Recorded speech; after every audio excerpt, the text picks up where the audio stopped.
kadib markii wasiirka wasaaradda maaliyadda jamhuuriyadda Soomaaliland Marwe Samsam Cabdi Aadan ay guud ahaan bay dalka ku baaqday in laga bilaabo olole cashuureed ayaa waxa si rasmi ah maanta uga bilaabantay magaalada Boorama halbowlaha suuqyada magaalada Boorama ayaa waxaad arkaysay in ciidanka ilaalada wadooyinka loo yaqaan traafikadu iyagu inta badan ka shaqeeya kala hagida baabuurta ayaa waxaad arkaysay in baabuurta ay weydiinayaan liisanka dirawalka baabuurka gaadhigu leeyahay iyo sidoo kale inuu cashuuran yahay sidoo kale waxa magaalada Boorama soo gaadhay wafdi ballaaran markaas uu hogaaminayo agaasimaha guud ee wasaaradda maaliyadda jamhuuriyadda Soomaaliland oo iyagu markaas uu ku hurgalayay hawsha cashuurinta ee maanta laga bilaabay magaalada Boorama shirkadaha si wadajir ay u qabteen mas'uuliyiintii ka tirsaneed wasaaradda maaliyadda jamhuuriyadda Soomaaliland ee soo gaadhay magaalada Boorama ay weheliyaan duqa degmada Boorama mudane Salebaan Xasan Xadi iyo barasaabka gobolka Awdal mudane Maxamuud Cali Salema Rama ayaa waxa dhamaantood si isku wada mid ah ay uga wada hadleen qiimaha ay leedahay in muwaadiniintu ay cashuurta ay bixiyaan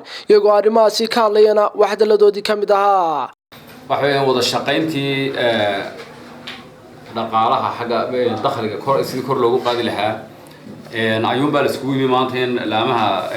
ay khuseysay dawliga in laga wada hadlo waana dardargelin xaggii dakhliga annagana ka dawladda hoose ahaan kulley inta naga khuseysay waxay wada shaqayn baanu leenahay in xaggaygana kor uga qaadno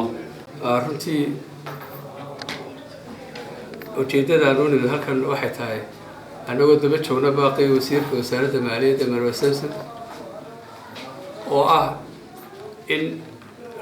uu ka jiro dalka cashuur ururinta ujeedadeeduna ay tahay sidii awalba caadiga ahayd muddo marka 3 bilood la joogaba inay wasaaradda olole qaado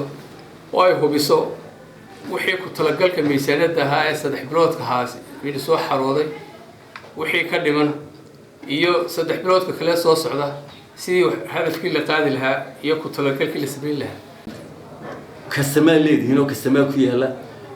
wada aragteen maxaa la yiraahdaa halkan la yiraahdo goreecow waxa ka soo muuqda mustaqbal badan oo business marka wadadana hagaagto aw bareey halkan way soo galayaan